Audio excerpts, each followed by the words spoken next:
And was that at all intimidating when he first became your coach?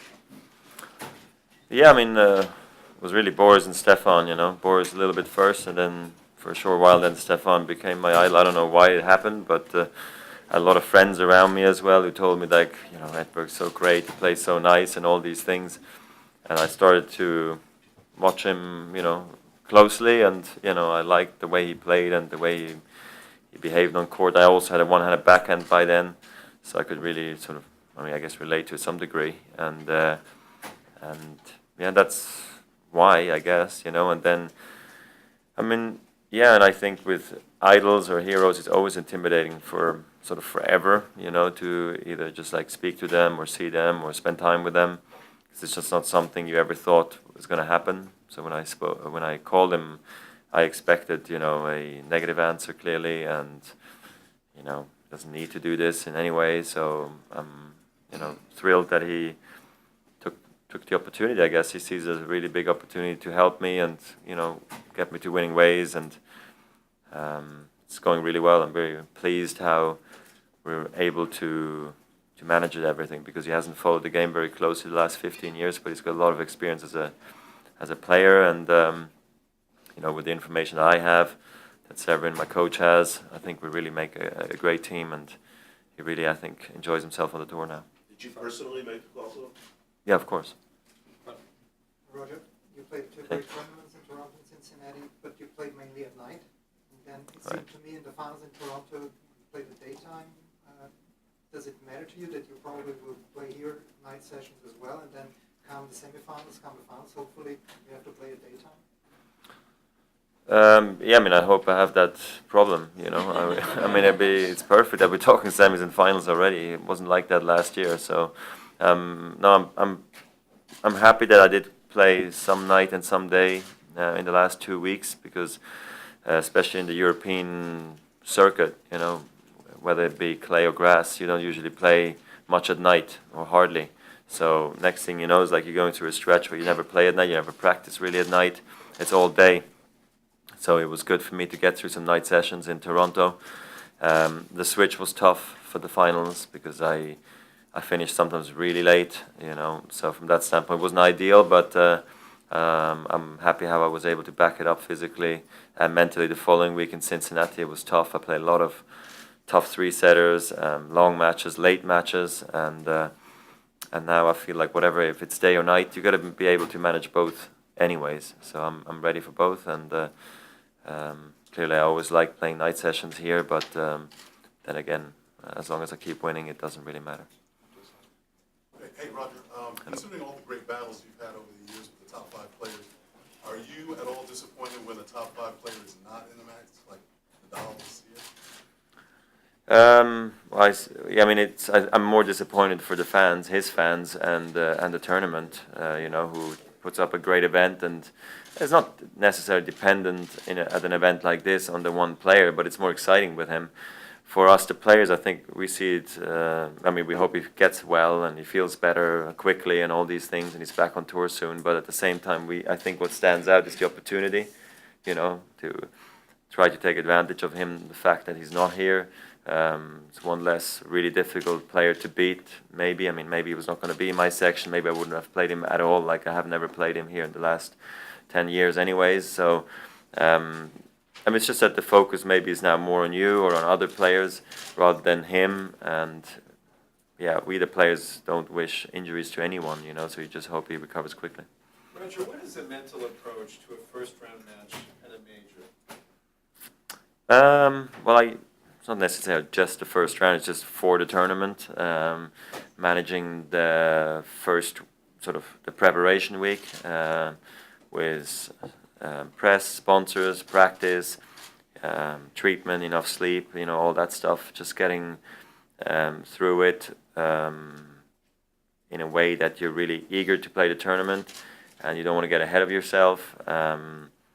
Really give the proper respect to your first round opponent that he deserves, and the danger of not quite knowing the conditions yet, because you can't simulate a match situation in a practice. You can get used to the speeds of the courts, the way the ball flies, the wind, the humidity, all those things.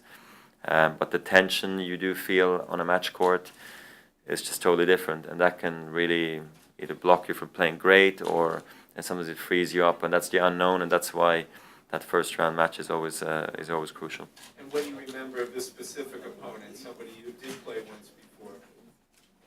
With Matosevic now, Yes. I think I've only played him once in Brisbane this year, and I played him very well on a similar court. So yeah, he's had some better wins now this year. He's really moved up the rankings. So clearly, I'm aware of that he can play some dangerous tennis, but at the same time, I feel it's in my racket, and I got to make sure he has got to work extremely hard, and that he knows that the finish line is really far away, and I'll try to keep it that way throughout the match. Have had a pretty much injury-free career. You wouldn't say the same about Rafael Nadal.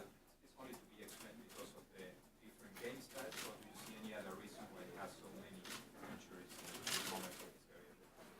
I mean, I can't talk for him. I really don't know what he does, you know, in terms of his fitness, in terms of his training when he's home in Mallorca. You know, how much he trains, how little he trains. That it's I'd say 50%, you know, next to the schedule, that what you play and how you play. So I feel like I've managed my career well in the sense that I believe in rest in a huge way. Whenever I get a chance to rest, I do. Whenever I can go on vacation, I go. I don't want to keep on playing all the time and feel like I'm always doing something, because I think the body and mind, they need time to heal, especially if you have inflammations and so forth. And I'd rather skip a tournament here and there rather than missing 3 to 6 months, you know, which has never happened to me. And that served me well, so I can't really comment on what Rafa did or is doing. I mean, everybody does it very differently, but clearly playing styles, I'm sure, has somewhat of an impact, I would think. Hey, Roger. Hey. You've played your way through a lot of life changes that you've gone through. Novak is going through that right now. What would you say to him as he embarks on marriage and parenthood and tries to play his way through it? Well, what do you want me to tell him? What advice would you give him? You have been there. Advice is different than just saying something, you know. I mean, I would wish him well. That's it. Now, if you want advice, then it's totally different. Then we can go into like this endless like talk of how I did it, which worked and which didn't work. And I have spoken to him a little bit in the past, and it's normal, I think, when you're entering the whole family thing, that many people you talk to, all you talk about is, you know, babies and how to prepare for it mentally. And I think it's a very exciting time. So I think he must be quite excited about what's going to happen soon. And with the wedding and everything, I'm sure he's living, you know, going through a great spell at the moment with winning Wimbledon on top of it. So things are great for him.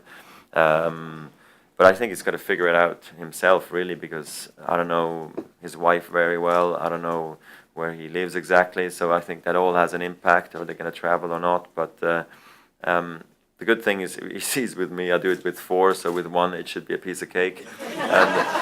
And I honestly wish him the best, and I'm sure I think it's wonderful that he chose to create a family and, you know, have kids with his wife.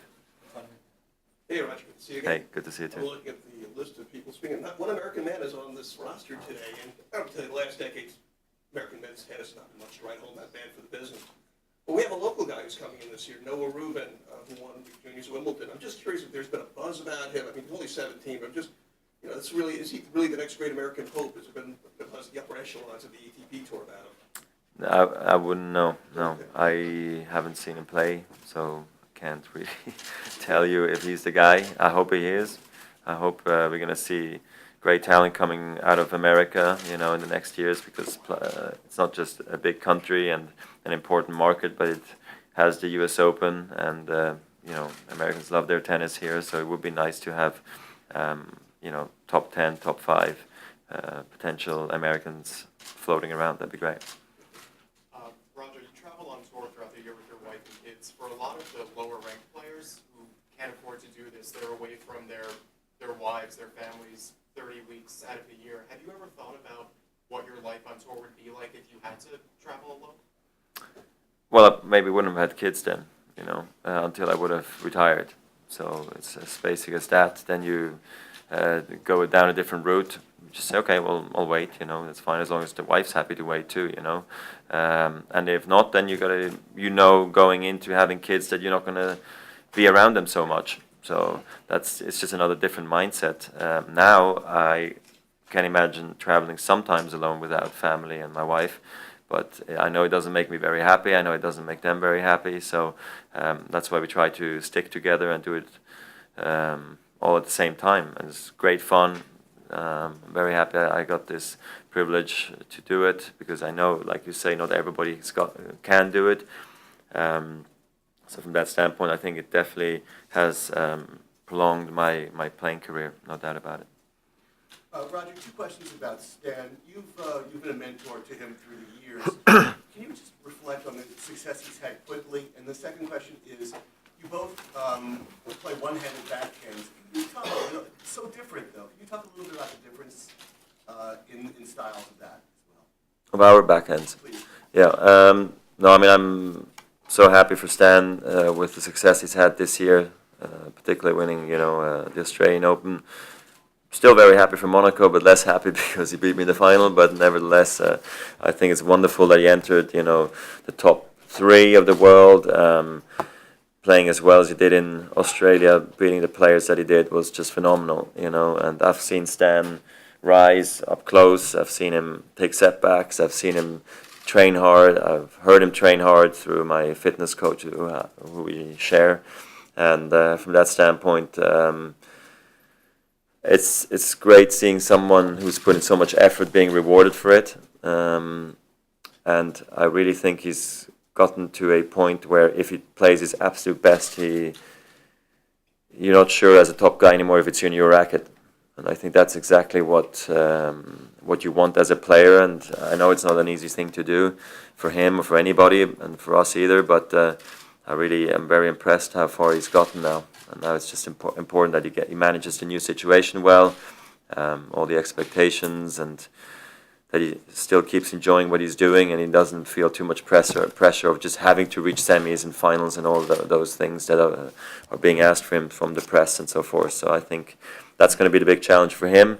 Then his backhand, I just think it's definitely more powerful than mine, and he finds unbelievable angle on the cross-court backhand. He can hit the backhand down the line quite easily too, and I must say he's really improved also his defensive skills with his slice, so he can use that very well.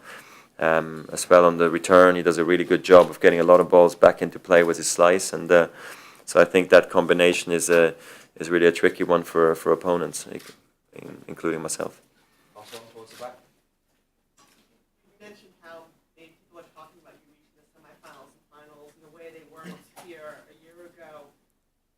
How different is your own confidence that you feel you can definitely get that far than maybe there's a little more doubt this time a year ago? Well, I think last year I was trying to convince myself that I did have an opportunity, because I feel like once you've had success and once you know how to win majors or US Open for that matter, you can always do it again. And I believe it's the case, but you just need a lot more luck and the draw opening up, because I just kind of felt like it was always going to be hard for me beating top 5, top 10 players. And I felt like I had little margin against guys ranked just outside of the top 10 till number 30 in the world. So, and then the rest of the field, I felt like I could manage it somehow, but the confidence was, going away quickly too, just because I was just not moving so well. I was scared to have another setback, and so it was just not as clear-cut and simple as it is this year. This year I played a lot of good matches, not just Toronto and Cincinnati, but really from the first week on. I've always played really nice tennis, and then you come into this US Open just knowing, you remember how it feels to win tournaments.